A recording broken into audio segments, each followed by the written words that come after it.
working there, you know, it's a cliche, like you hear about Quentin Tarantino talking Roger Avery talking about the video store that they all worked at in LA, and it became like a class, and the same was true of Vulcan. I mean, working there, working with the so many creative, interesting, super smart people, it was like a master class in film, in both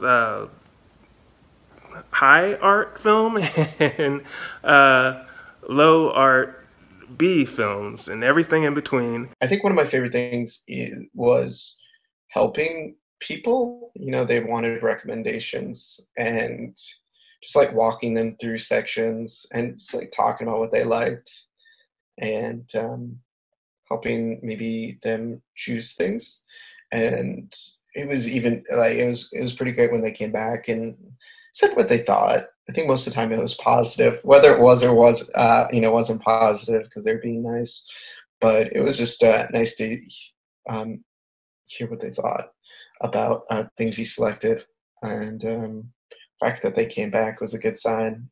The same people would come in every Saturday night or every Wednesday night, and you would get to know them, and it was you know, they're kids, you know what they rent, you know what they like. But they would come in, they would be like, hey, there's a movie, came out in the 80s, maybe it's in South America, maybe it has a dinosaur in it or something. And you would have to either like puzzle your own brain to figure out what the hell they were talking about, or put in weird IMDb search terms to try to find it. And the like dream was that you find the thing, which often would be what would happen. And then you're like, oh, it's also in the science fiction section or somewhere.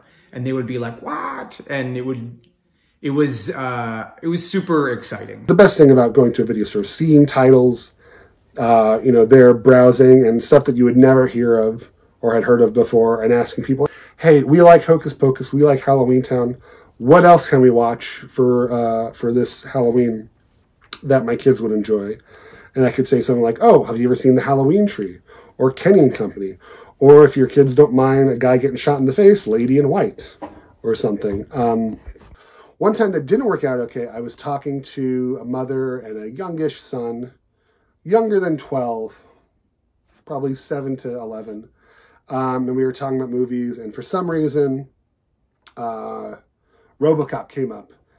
And I said, well, you know what actually is kind of entertaining for a kid, and it's just PG-13, is RoboCop 3. You know, because there's like, it's, you know, a little bit more childish, and there's, you know, RoboCop flies, and there's robotic samurais and stuff. And I like it. But obviously not RoboCop 2, but RoboCop 3. And I get a call from Brian a few days later saying, did you recommend RoboCop 2 to a mom and her son? I was like, no, RoboCop 3. Did they rent RoboCop 2? And indeed they had, and I was very embarrassed that they had misheard me, because RoboCop 2 is awful for children.